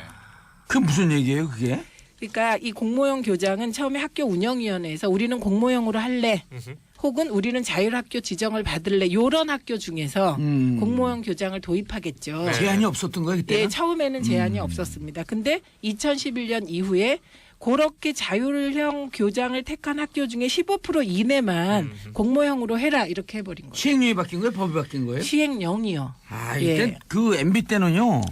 법을 뛰어넘는 시행령이 있어요. 그렇죠. 그게 박근혜 시행령 정부 때는 정치했죠. 좀 시행령 독재라는 예. 얘기가 나왔죠. 그런데 그래서 요 15% 규정에 대해서 국회 입법조사처가 계속해서 시정하라고 이게 법치지에 안 맞는다 이런 얘기가 있었어요. 위법 사유가 있다. 네, 그래서 이번에 교육부가 교장 공모제 개선 방안을 발표하면서 15% 규정을 없애겠다 이렇게 나온 겁니다. 그래서 이 교장 공모제 확대가 된 거죠. 예. 2011년에 비하면 이 부분에 대해서 이제 교총이 한국교총 교총이 이제 반대하고 있죠. 그리고 자유한국당까지 여기에 가세해서 이거를 교육 독재라고 막 하시는데요. 2005년에 법 만들 때 그러니까 그 당시에 한나라당. 그 한나라당도 동의한 법입니다. 예. 이게. 그리고요. 현장에 가면 이제 그 지역에 가면은 지역 활동할 때 네. 학교 자주 만나잖아요. 네.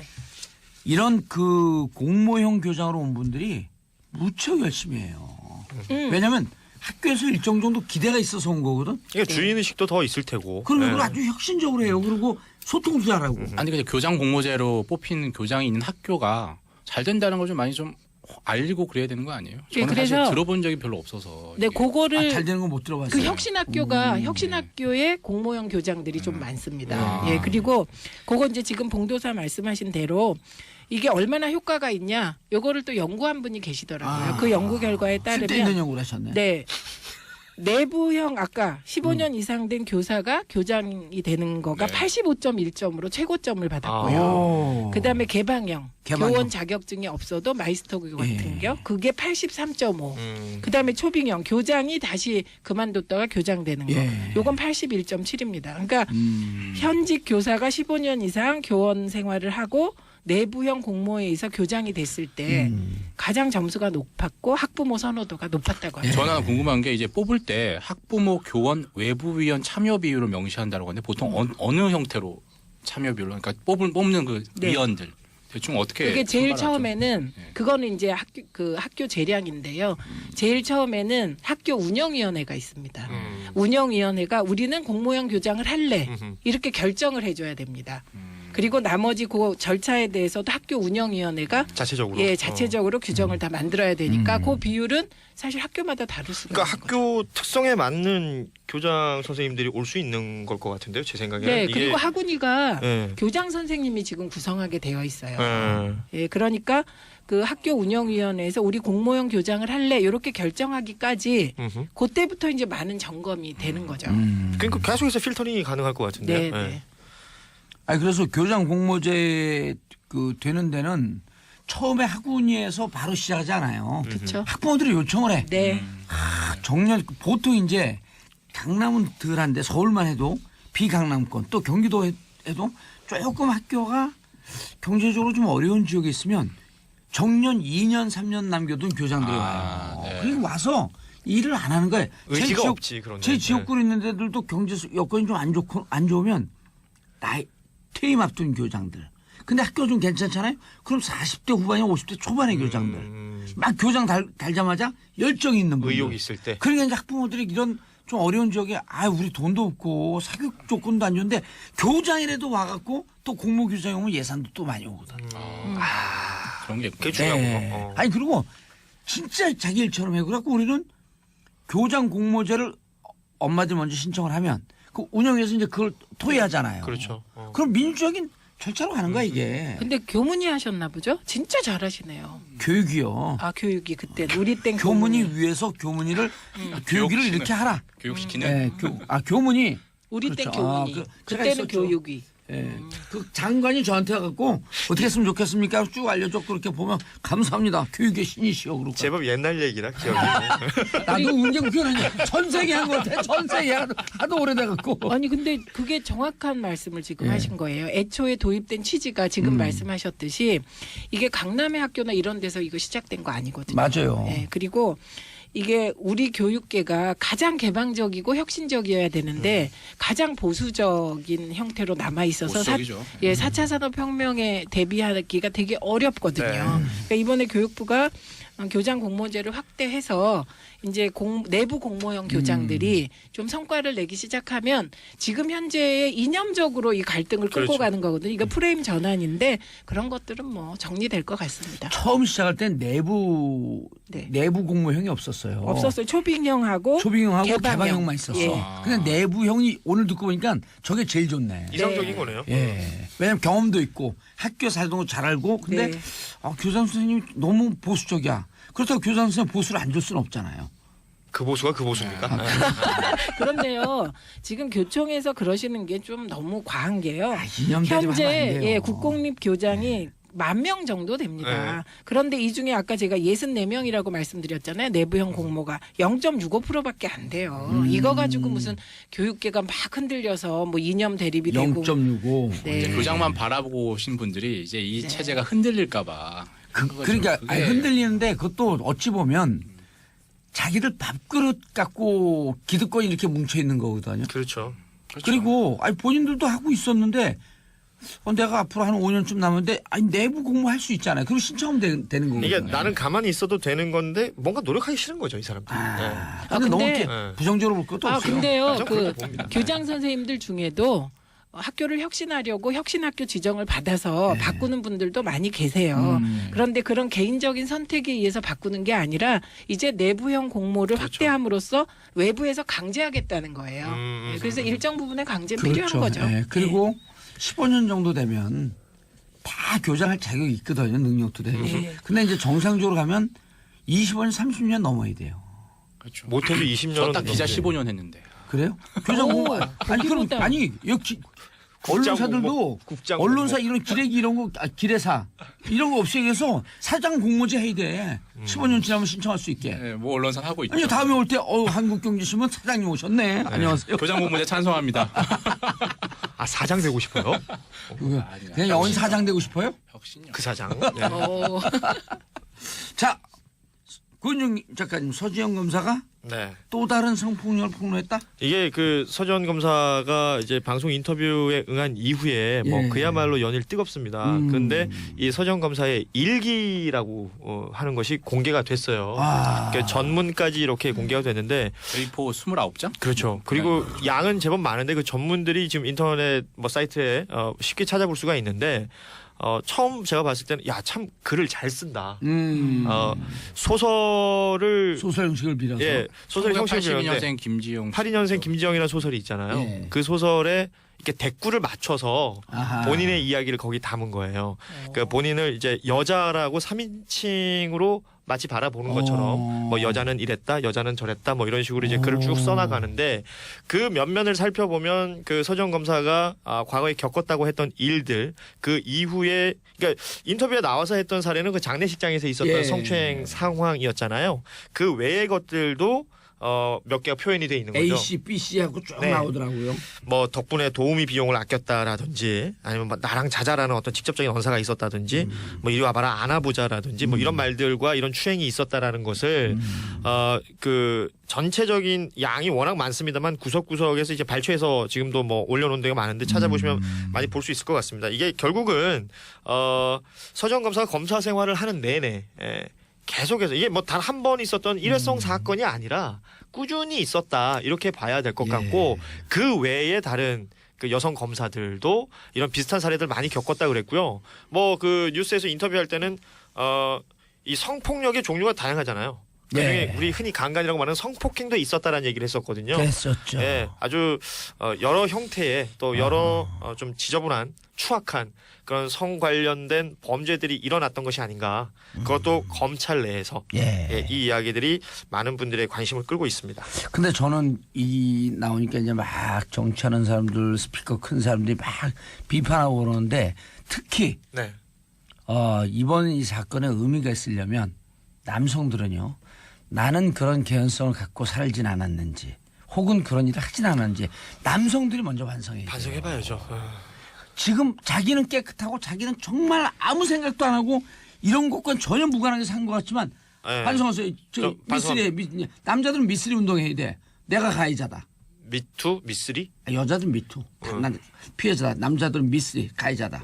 미쓰리가 가해자군요. 예. 내가 만든 거지 그냥. 미스터리 아래 미스터. 그냥 미쓰리 해요. 그러니까 이게 뭔가 저기 미스터리 할까? 말 되는지 안 미스터리. 되는지 따지려고 하면 미스터리가 안 좀 된다. 뭔가 좀 같지 않아요? 미스터리 좋네. 미스터리하다 이런 거. 그러니까 우리가 성추행한 건 나도 잘 모르게 미스터리하다. 미스터리하다 이 말이죠. 아니 근데 근데요. 이게 실제 유투 운동이라고 있었잖아요. 유투 미국에서. 운동? 예, 아, 왜냐하면 그래요? 당신도 아, 근데 이거 근데 내가 유튜브 하는 반성은 아니죠. 예, 유튜는. 반성은 예. 아니지만 물론 구체적 사례를 생각하기 쉽지가 않겠지만 그래도 어떤 내재돼 있는 의식이나 뭐 아니면 여성들을 바라보는 어떤 관점이나 맞아요. 이런 것들이 왜곡돼 있을 경우 굉장히 많습니다. 대한민국은 특히 양성평등 교육을 하지 않는 나라예요. 그렇기 때문에 남자들이 기본적으로 마초의식, 기본적으로 성추행에 둔감하기 때문에 지적하기 전에 우리가 먼저 반성해야 돼요. 그건 반드시 필요할 네. 것 같고요.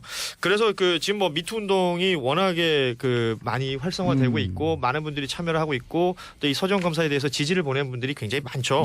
그만큼 뿌리 뽑아야 되는 것인데 피해자에 대해서는 굉장히 배려 있고 따뜻한 어떤 그 지지가 필요할 것 같고요. 그렇죠. 이 가해자에 대해서는 아주 정당하고 정정당당한 이 처벌이 필요해 보입니다. 이 부분들에 대해서 그 표현들을 굉장히 잘들 쓰세요.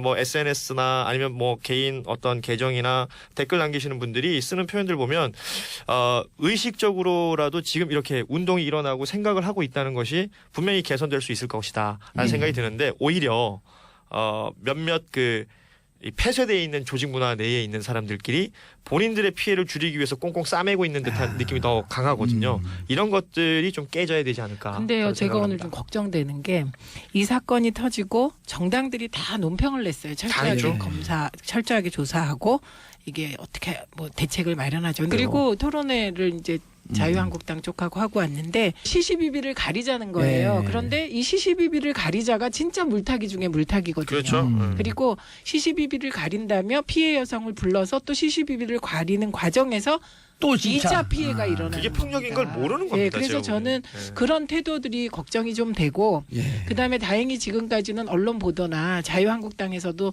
그 물타기가 뭐 시시비비 가리자 정도인데 또 그 피해 여성에 대해서 이즘의 보도가 나왔습니다. 그 전에는. 네네. 그래서 또 피해가 발생했거든요. 그래서 이런 부분들에 대해서는 저는 이번엔 한번 좀 제가 눈을 부릅뜨고 보도도 지켜보고 예. 정당들의 논평도 볼 생각입니다. 알겠습니다. 신혼부부를 위한 보금자리론 자격 요건이 확대됐다. 보금자리를 위한 은행에서 융자하는 거죠? 예, 저 봉사님께 여쭤볼게요. 신혼부부는 결혼한 지 몇 년까지가 신혼부부예요? 5년 아니에요? 정확히 아시네요. 애 낳기 전 아닙니까? 진짜 5년까지 근데 아니 신혼이었습니까? 저는 거의 네. 30을 더 붙였고 35년이에요. 네. 지금도 신혼이니까. 정말 지금 현재 신혼부부 특별 공급 주택이라는 게 있어요. 예. 근데 그게 결혼한 지 5년까지 됐던 걸 국토교통부에서 7년으로 늘렸어요. 왜냐하면 정말 집이 필요한 사람들은 이제 애 낳고 그러니까 단둘이 살 때는 뭐 전셋집 살고 조금 집 살더라도 애가 하나 생기고 둘 생기면 좀 큰 집으로 가고 싶잖아요. 그렇죠. 근데 너무 부담되잖아요. 근데 신혼부부 특별공급주택은 5년까지로 묶여 있어요. 애 둘 정도 나올 때는 이미 한 7년 정도 됐는데 그렇죠. 여기에 소외되는 거죠. 그래서 7년으로 늘어났습니다. 근데 이번에는 이것뿐만 아니라 금융제도도 좀 고치자. 그래서 그 보금자리론이라고 해서 금리가 3%대 보통 일반 은행에서 받을 때보다 1%포인트 이상 싼 그 대출 상품을 신혼부부 7년 차이까지 이용하게 하자라는 거죠. 그리고 이 7천만 원 연소득 7천만 부부 합산 7천만 원 이하로 묶여 있습니다. 7천만 원이면 뭐 많이 받는 거 아니야 이렇게 생각할 수 있는데 맞벌이일 경우에 부부 합산이라는 게 중요한 합산이니까 거죠. 부부 합산. 합산이면 7천만 원이면 또 집 사기엔 또 좀 약간 부족한 편이 있잖아요. 그렇죠. 그래서 이걸 지금 완전히 정해지진 않았지만 뭐 1억 원 내지는 그 이상으로 좀 올리자. 완화하자. 네. 지금 이렇게 신혼부부는 아무튼 7년까지는지는 모르겠지만 이 주택제도와 이런 금융제도 관련해서는 좀 혜택을 늘리자 이렇게 좀 가고 있는 거죠. 이래야지 맘 놓고 기대도 맘 놓진 않지만 애를 낳을 수 있는 조건을 좀 만들어야 환경을 되겠다. 만들어 주자는 거겠죠. 이거 7천만 원도 오른 거죠. 1천만 원. 6천만 원에서 원래 7천만 원 6천만 올랐고요. 원이었어요. 이게 보세요. 우리가 지금 1.17인가 16이거든요. 출산율이요? OECD 꼴찌 아니에요. 근데 1.8이 넘는 지역이 있어요. 1.8이 넘는 지역. 저기 전라 뭐 해남이었던가요? 아, 어디였죠? 전남도 높은데요? 네. 지금 깔때기 되시려고 그러는 거죠. 아니요. 네. 세종시예요. 세종시. 예. 세종시가 환경이 갖춰져 있으니까. 네. 왜냐면 공무원들이 직주 근접에 그러니까 직장과 거주지가 근접돼 있었고 5분 10분이니까 6시 반에 퇴근해갖고 술 한잔 먹고 집에 가도 9시래요. 그러니까 아이들을 케어할 수 있는 시간 예. 충분하다. 그리고 사실 그러니까 서울 같은 경우는 직장에서 서울 오는데 1시간, 1시간 반 아니에요. 그렇죠. 그러면 이제 세종시처럼 서울도 도심에 이렇게 좀 어려운 분들 20평, 15평 이런 거 해서 도심에서 살 수 있게. 이래야지 출산율 올라가는 거예요. 맞아요. 세종시는 공립 유치원 수도 가장 많아요. 예. 모든 복지가 잘돼 공무원부터 시작이 되잖아요. 네. 그래서 초등학교, 중학교가 좋고. 그러니까요. 그래서 이참에 세종시로 정부하고 국회 다 옮겨야 돼요. 아, 그게 개헌할 때 논의가 돼야 되겠죠? 네. 근데 왜 이 얘기를 했지? 세종시 얘기를. 세종시가 출산율이 아니, 높아. 출산율이 1.8로 가장 높다고. 그러니까 우리 이렇게 해서 1.17인데. 보금자리 이 신혼부부들에게 정말 애 낳을 수 있는 여건을 만들어줘야지 날 거 아니에요. 조건을 갖춰주자. 그냥 1억씩 확 줘버렸으면 좋겠어. 1억씩이요? 허경영 씨가 과거에 그런 아니 주장. 애를 낳으면 그냥 한 달에 200만 원씩 프랑스 정도의 엄마 수당 주면 될 것 같아요. 그러면 다 낳죠. 그쵸. 예. 자, 이러면 또 보수 쪽에서 그 재원은 어떻게 마련할 것이냐. 뭐 또 그건 이런 보수 얘기들 하겠죠. 그 자유한국당이 열심히 해서 좀 마련하시면 좋겠어요. 아니요 그런 그렇게 하면 안 돈 돼요. 열심히 해서 집권해서 마련하세요. 네. 그럼 되잖아. 당신들 집권을 권장합니다. 자 정부 대구 228 민주운동 국가기념일로 지정했다. 그 228 민주운동이 1960년 2월 28일 날 이승만 정권의 독재와 부정선거에 반발해서 대구 지역 고등학생들이 일으킨 저항운동입니다. 근데 제일 먼저 한 거예요. 그러면? 제일 먼저 한 거예요. 228. 그다음에 이게 4.19 연결이 된 거구나. 그렇죠. 이게 3.15 마산의거만 우리가 주로 생각을 하는데 예. 시발점이 된 게 대구입니다. 그래서 2월 28일. 네, 그래서 대구가 민주화의 성지인데 이제 이후에 마산 중심으로 이게 4.19 혁명의 도화선이 이렇게 쭉 이어지면서 맞아요. 이 228을 기념일로 지정해 달라는 요구가 대구 많았었는데. 지역에 많았었는데 받아들여지지 않았습니다. 그 이유는 이게 기념일 지정이라는 게요. 이번에 보니까 일정한 숫자가 돼야 되고 희생자가 규모가 돼야 되더라고요. 아하. 그런데 이번에 정부에서 그럼에도 불구하고 2.28 민주운동을 국가기념일로 지정하기로 했다. 이런 이야기입니다. 아주 좋네요. 네. 이게 그 이런 거 기억하고 옛날에 이게 아주 야성이 강한 도시였거든요. 근데 진짜 오늘 대구 사람들 지금 물어보면 대구에 민주주의는 있어요? 그럼 되면 되고 안 되면 되고 근데 최근에 대구 많이 변했어요. 변했죠. 예. 예. 제가 직접 그 대구 쪽에 아시는 분들도 많고 뭐 얘기 나눠보면 많이 변했습니다. 일단 사고방식 자체가 변했고 그동안에 이제 그들도 지켜본 게 있으니까요. 예. 물론 어르신들 중에 뭐 어떤 맹목적인 그 오른쪽 사랑이 있으신 분들이 있는데요. 근데 젊은 분들 혹은 또 외지에서 많이들 이렇게 유입된 그 분들에 의해서인지 굉장히 많은 분위기가 달라지고 있어요. 예. 근데 이게 이제 정치적인 논란을 조금 불러일으키는 건 이제 정부가 지방선거 앞두고 특히 그 행안부 장관이 김부겸 장관, 의원이잖아요. 그러다 보니 지방선거용이 아니냐라는 문제 제기가 나오고 있다고 하지만 지방선거용이라도 이런 건 잘하는 것 그럼요. 같습니다. 다른 도시도 좀 고현준 해달라고 씨는 그런 게 대구에서 유명한 라디오 DJ 했어요. 그래서 DJ 했거든요. 고현준 씨를 뒷조사하는 것을 데이비드슨 프로젝트라 그래요. DJ니까. 뭔 얘기를 해야 될지.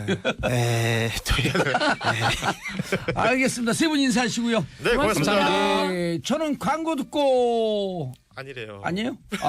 자, 저는 그 스티브 원더 I Just Called to Say I Love You 들으면서 4부 전작가의 시선으로 돌아옵니다. 4부 전작가의 시선. 작가의 남다른 관점으로 우리 사회를 들여다보는 시간 전작가의 시선. 전용 작가님 자리하셨습니다. 안녕하세요. 안녕하세요.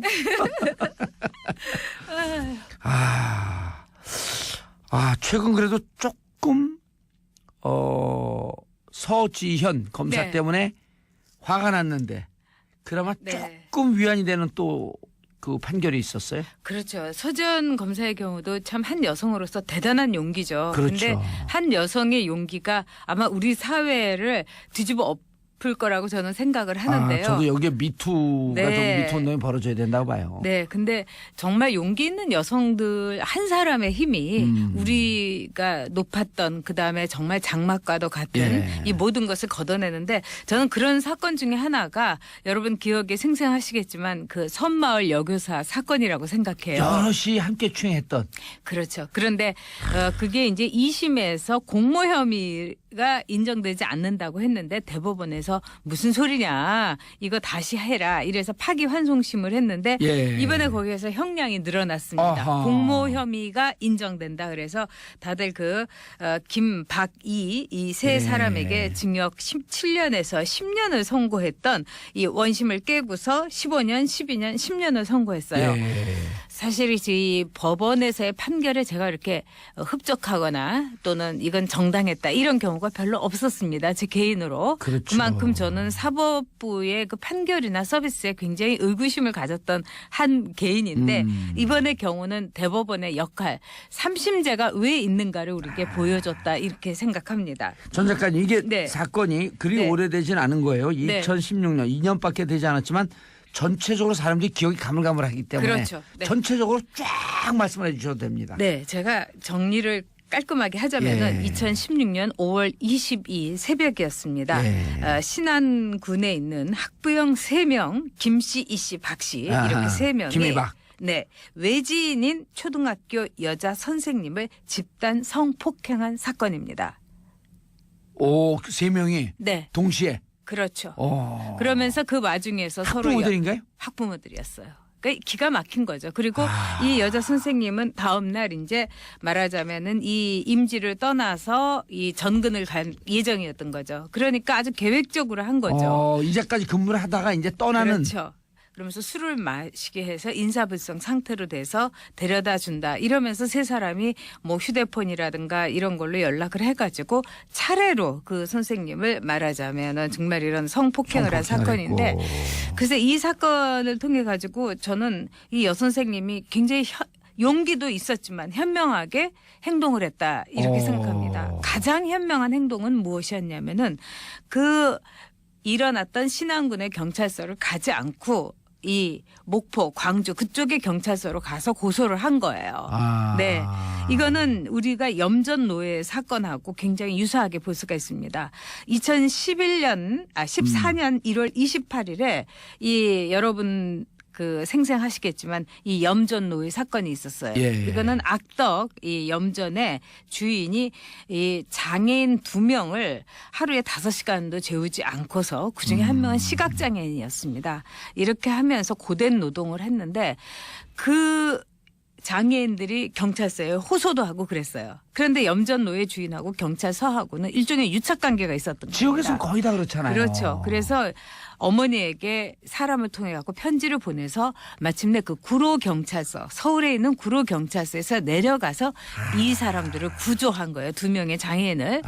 근데 이 지역 경찰과 염전주의 그 유착 그 의혹이라는 거는 뭐 거의 사실로 드러났기 때문에 목포 경찰서는 이 사건 뒤에 13개에 있는 파출소 이 도서에 있는 파출소의 경찰 87명을 87명 가운데 74명을 다 갈아버렸습니다. 다 지역에서 그러니까요. 염전주만 해도 지역의 유지일 거 아니에요. 네. 그래서 이 사건은 저는 지금 이제 그럼 그 섬에 있는 사람은 다 죄인이냐? 물론 그렇지 않죠. 그래서 특정 섬이라든가 이런 분들을 저는 특정하는 것이 아니고 어떻게 보면 우리 사회에는 수많은 섬이 있습니다. 예를 들자면 이번에 서지원 검사가 몸을 담았던 검찰도 결국은 섬이었다는 거 아니겠습니까? 그러네요. 그렇죠. 모두가 불의에 대해서도 침묵해야 되고 그다음에 어느 집에 진짜 속된 말로 뭐 숟가락 하나부터 시작해서 어젯밤에 어떤 일이 있었는지조차도 다 안다는 섬의 그 어떤 생리. 이래서 이런 침묵과 암묵적 합의 속에서 이런 있을 수 없는 사건이 일어나는데 그런 점에서 자, 그래서 임지로 떠나서 이제 신고를 했고.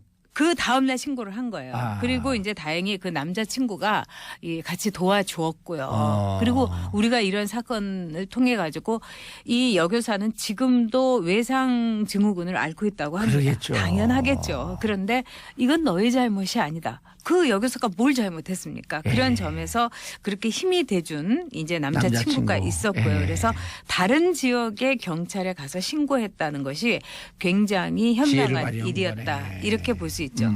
그래서 이제 이 사건에서 우리가 몇 가지 단어를 떠올려야 된다고 생각해요. 하나는 그 침묵에 용서받을 수 없는 죄. 침묵의 공범자들. 그렇습니다.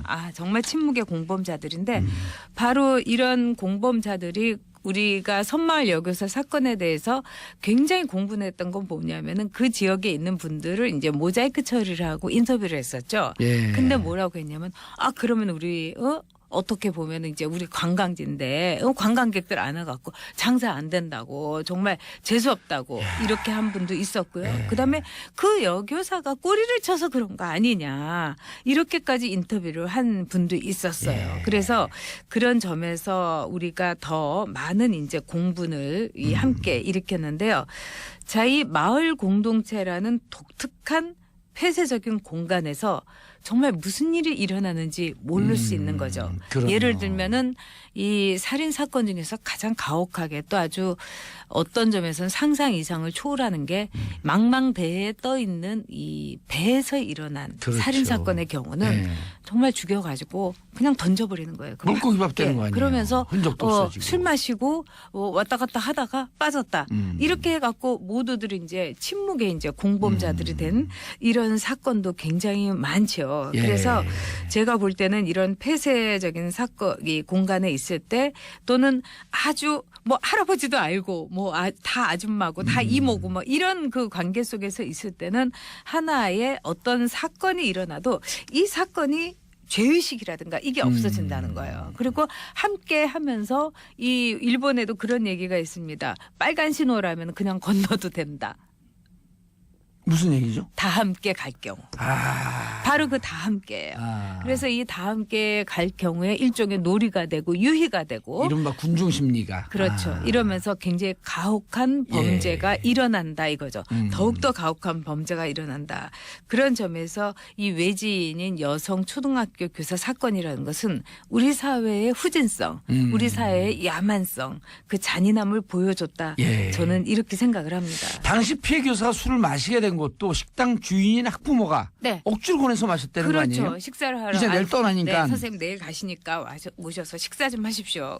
굉장히 인정 있는. 그리고 교사로서는 학부모의 청을 또 그렇게 뭐 식사하라고 했으니까 이 여교사는 식사를 했던 거고요. 예. 그럴 때 뭐 당근 술이 있는데 한 잔만 맛보시라고 하면서 계속 권했고 저는 거기다 진짜 약을 탔던 게 아닌가 싶기도 한데요. 그리고 술이 약하면은 또 이제 몇몇 이제 그 토속주라든가 이런 술은 저도 이제 마셔봤지만은 이런 만진뱅이 술 아니에요? 먹다가 그러니까요. 이러면 툭 주저앉는다 그래갖고. 그러니까는 이제 저기 마시다 보면은 달콤해 갖고 마시다가 완전히 그냥 가는 경우가 남자도 있거든요. 그래서 그런 점에서 아주 고의적으로 했다. 그리고 가장 또 여기서 저희가 잊어서는 안 되는 거는 이 여교사에 대한 학부모의 범죄라는 거예요. 야, 지금 상상하기 좀 힘든데요. 상상하기 힘들죠. 근데 심지어는 범행 장면을 휴대폰으로 촬영한 사람도 있다고. 네. 그거는 왜 그러냐면 아마도 그 여교사가 절대로 고발하지 못하게 하려고 했던 것 같아요. 그리고 저는 이건 어디까지나 제 추측입니다만 과연 이 여교사 한 명이었을까? 과연 서지현 검사 한 명이었을까? 와. 저는 아니라고 생각해요. 그럴 수 수많은 있겠네요. 서지현과 수많은 선마을 여기서 선생님이 계셨을 거라고 저는 봅니다. 그런데 그 선생님들은 정말 눈물을 머금고 그리고 이 방송을 듣는 분 가운데서도 저는 있을 수도 있다고 생각해요. 평생을 그 상처를 안고 살아가는 거죠. 그리고 서지훈 검사도 이번에 그랬잖아요. 네. 성폭행 당한 검사들도 있다. 있었을 거라고 봐요. 그리고 이 성폭행이라는 게 지금 이제 여론이라든가 언론에서 많은 분들이 얘기하는 게 어떻게 그런 엘리트, 초엘리트 조직에서 일어날 수가 있느냐. 저는 엘리트 조직이기 때문에 더 가혹하게, 더 치밀하게 범죄의 침묵하고. 완성이 있었을 거다. 이렇게 봅니다. 근데 당시 이제 그 여교사가 신참이었어요. 그렇죠. 그리고 근데 대부분 좀- 신참 여교사들이 섬으로 가고. 섬으로 갑니다. 예. 그리고 이 CCTV가 없었다는 거 아닙니까? 아하. 그러니까 이거는 뭐 내놓고 범죄를 하더라도 어떤 이 경계라든가 어떤 방어라든가 이것도 할 수 없는 상태였던 거죠. 이건 굉장한 이 범죄 사실임에도 그걸 증명할 때 우리가 CCTV를 굉장히 많이 활용하지 않습니까? 그렇죠. 그래서 뭐 소매치기가 없어진 것도 CCTV 때문이다. 이제 이런 말도 있는데 CCTV가 없었다는 게 저는 교육청에 명백한 말하자면은 근무 소홀이라고 봅니다. 근무 방기고요. 태반이고. 그렇죠. 그리고 용기 있었던 것은 이 여교사가 그 다음 날로 가서 병원에 가서 진단서 띄고 상당히 침착하게.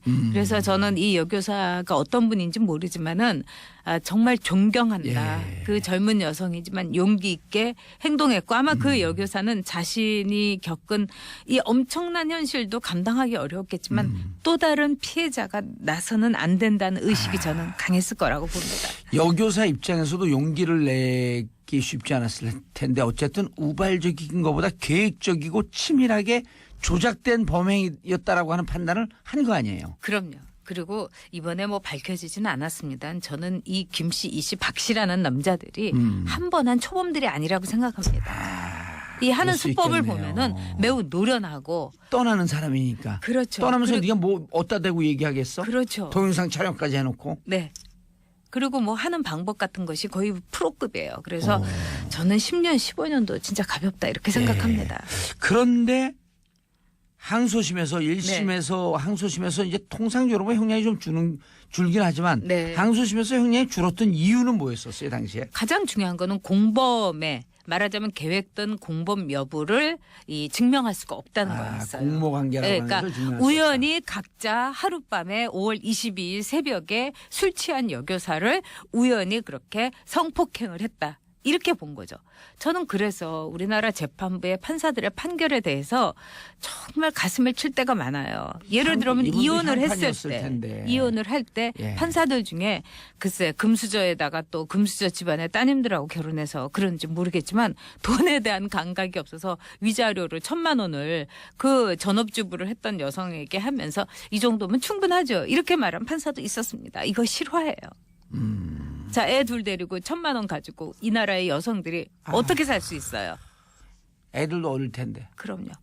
그거 갖고 지금 월세라도 제대로 얻을 수가 있습니까? 예. 보증금이라도 정말 1,000만 원 이상을 요구하는 게 세 명이 살려면 그런데. 근데 그만큼 이제 현실성이 떨어지는 건데 어떻게 5월 20일 새벽에 세 사람이 아무런 사전 연락 없이 차례차례로 그 관사를 방문해서 그 여교사가 인사불성의에서 방어라든가 저항이 불가능한 건 알고서 어떻게 이렇게 할 수 있었을까요?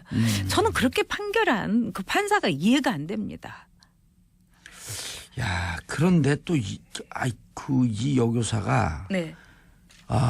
부임한 지 2달. 그러니까 네. 그 교사 생활한 지 2달밖에 안 됐거든요. 근데 그렇죠. 새벽에 일어나자마자 성추행을 당한 거 알고 경찰에 신고했다. 이거 보통 용기가 아닌데요. 보통 용기는 아니지만은 예. 저는 교사이기 때문에 더 가능했다고 생각을 합니다. 예. 저는 어떤 피해를 받았을 때 서지한 검사도 마찬가지지만 피해를 받은 여성들이 이것이 나의 피해에서 그칠 것이 아니라 확장되는 것이다. 그다음에 그것을 막기 위해서라도 또 다른 여교사가 와서 이 범죄를 용인하게 되면은 침묵으로 그냥 떠나게 되면 울면서 눈물이나 찔찔 짜면서 떠나게 되면 수많은 여교사가 같은 길을 걷지 않을까요? 저는 아이들을 가르치는 선생님으로서 정말 정당하고 올바른 행동을 맞아요. 했다. 또 한 인간으로서 저는 그래서 그 여교사를 존경합니다. 만약 여기서 그냥 덮었더라고 한다면 네. 그 이후에 또 다른 그 초등학교는 거의 다 뭐 한 그렇죠. 7~8%가 다 여자 선생님인데 그럼요. 또 후임하면서 범죄가 지속적으로 진흥화되고 더 흉포화되고 그럼요. 그나마 이제 이 사건에서 사회적인 공분도 일으키고 환기도 시켰지만은 이제 그래서 이제 해당 교육청에서 CCTV를 달고 관사에서 혼자 있지 않도록 늘 이제 짝지어서 두 명, 세 명이 있을 수 있도록 그런 이제 합동 근무라든가 이런 것을 이제 조치를 했다고 하는데 제가 보기에는 이거는 10년에서 15년 가지고 안 되고 이거는 무기징역 정도는 때려야 되는 겁니다. 죄질이 나빠도 죄질이 이렇게 나빠요. 나쁠 수가 없고 또 이제 제가 아는 변호사를 통해서 이 탐문을 해보니까 이 박 씨, 이 씨, 김 씨라는 남자들이 법정에서 굉장히 말하자면은 뭐 반성을 한다든가 그 여교사한테 미안함이라든가 뭐 송구함 이런 거는 뭐 요새 애들 말로 1도 없이 우리는 안 했다. 그러면서 아주 뻔뻔스럽고 술 파렴치하니까 먹고 기억 안 난다. 그렇죠. 그리고 그 여교사가 뭐 어떻게 보면 흐트러진 자세를 보였기 때문에 뭐 이런 식으로 수많은 뭐 예를 들면 우리가 이 성폭행에 대해서 여름에 너무 짧은 미니스커트를 입었기 때문에 뭐 이런 식으로 뭐 비슷한 모든 남자들 그 성폭행에 걸렸던 모든 남자들의 행태에서 벗어나지 않았다는 거죠. 그래서 저는 그걸 듣고도 참 이거는 그냥 이거는 남성 여성 할 것 없이 이거는 성의 문제도 아니고 다른 성의 문제도 아니고 우리 인간성의 문제다 이렇게 생각해요. 그래서 이 섬이라는 거는 그 섬의 문제가 아니라 우리 사회에 얼마나 많은 섬이 있습니까? 예. 그리고 일본이라는 국가도 분명 섬이죠. 근데 이것이 일본에도 그래서 시마구니 곤조라는 말이 있어요. 이 섬의 근성이 있다. 폐쇄된 속에서 자기들만의 법칙, 자기들만의 행태에 대해서 오냐오냐 하는 거예요. 예. 그리고 또 부당한 것에 대해서 이제 정말로 저항하지 않고 끼리끼리 하는 그 아주 고집 뭐 이런 것에 대해서 얘기를 하는데 일본이란 나라가 이 일본군 성노에 대해서 모든 것을 부인하면서 그 여자들은 즐겁게 그 일을 했다. 그렇죠. 그렇게 얘기하는 것이야말로 일본이 영원한 섬이라는 걸 보여주는 전 사례라고 생각합니다. 그러니까 이런 사건을 보면 일본이 그렇게 어거지 부리는 근거에 비슷한 심리가 있는 그런 거네요. 심리가 저는 있다고 생각해요. 예. 침묵과 예. 그 폐쇄된 공간, 즉 섬이라는. 네. 근데 이번 사건을 보면 네. 어쨌든 국가도 일정 정도 좀 책임이 있잖아요. 왜냐하면 아까 이제 재판부 말씀을 하셨는데 네. 술 먹었다는 이유 때문에 좀 감형해주고. 네. 그렇죠. 필링 끊겠다고 하면은 우리나라에서 이 대부분 남성이 주심인 재판에서 그러냐고 하고 필링 끊긴 거에 대해서 형량을 감명을 해줍니다. 나 너무 정신이 없었다고. 외국 같은 경우는 택도 없는 일이죠. 택도 없는 일이죠. 그러니까 섬에서 아까 이제 오늘 계속 네. 검찰이라고 하는 하나의 고립된 섬. 네. 두 개 닮았어요. 그럼요. 그리고 검찰이야말로 얼마나 상명하복가. 그다음에 검찰에서 일어난 일에 대해서는 다들 입에다가 그냥 딱 자물쇠를 채우고 있고요. 그런 점에서 물론 이렇게 얘기하는 사람도 있어요. 아니 그렇게 저기 대학 나오고 시험 다 패스하고 검사나 되는 여자들이 어떻게 그거를 참고 여기까지 있느냐. 그렇지 않죠. 검찰 조직이야말로 상명하복에 얼마나 무서운 조직입니까. 예. 거기에서 한 사람 한 개인이라는 건 굉장히 무력한 거죠. 더구나 여성이고 검찰에서 아직도 여성 검사들에 대해서는 지금 그렇게 숫자가 늘었는데도 불구하고 너는 왜 검사로 들어왔니? 이런 말을 한두 마디 안 들은 그 여자 검사 내부에서요. 없었을 겁니다. 맞아요. 그리고 이 그 서지영 검사가 유형을 이렇게 쭉 얘기한 걸 봤더니 심지어 뭐 후배 검사가 차에서 내릴 때 한번 안아줘야지 내릴 거예요. 뭐 이런 얘기까지 하고 다종다기한 추행이 있더만요. 보니까. 그럼요. 그런 취행뿐만 아니라 제가 보기에는 침묵하고 있어서 그렇지 선마을 여교사 사건 못지않는 일도 저는 충분히 있었을 거라고 생각합니다. 많은 여성분들이 네. 이런 피해에 노출되어 있어요. 또 네. 당한 분들도 있어요. 네. 자, 이럴 때 어떻게 대응해야 되는지 또 전 작가만의 이거 용기가 아니다. 당연히 해야 된다. 꿀팁을 줘야 될 거 아니에요. 제가 볼 때는 깽판을 쳐라 이렇게 말씀을 드리고 싶어요. 깽판을 쳐라? 네. 성추행에 대해서는 저는 분연히 노조가 있는 회사라면 노조에 가서 얘기를 해야 되고 그다음에 노조가 없는 조그만 그룹이라든가 이럴 경우는 저는 그 남자의 집을 찾아가서 그 남자의 부인을 만나야 된다고 생각을 합니다. 내가 깽판을 친 여자라는 그런 낙인을 붙더라도 이건 얘기를 해야 된다고 봅니다. 피해자들이 절대 스스로 탓하지 말라. 이런 얘기도 있거든요. 중요하죠. 아. 너의 탓이 아닌 거죠. 이번에 서지현 검사도 그렇고 그녀가 그럼요. 뭘 잘못했습니까? 선마을 여교사도 뭘 잘못했습니까? 그런 점에서 우리 사회가 이런 문제에 대해서는 나의 딸의 문제고 나의 누나의 문제고 내 여동생의 문제고 내 아내의 문제라는 점을 우리는 상기해야 된다고 봐요. 셀럽 여성분들이 미투 운동을 확산시켜야 한다. 네. 그것도 중요하죠. 예. 그리고 지금 뭐 미국의 그 영화 배우들이라든가 이제 이 셀럽 여성들이 하는 것도 그렇게 보면은 그런 경우가 정말 많은 거죠. 예. 누구나 당했던 거고. 알겠습니다. 전 작가님 감사합니다. 인사하시고요. 네, 다음 주에 예. 뵙겠습니다. 마지막으로 REM의 Everybody Hurts 모두가 아파요. 들으면서 오늘 방송 마무리하겠습니다. 성추행 없는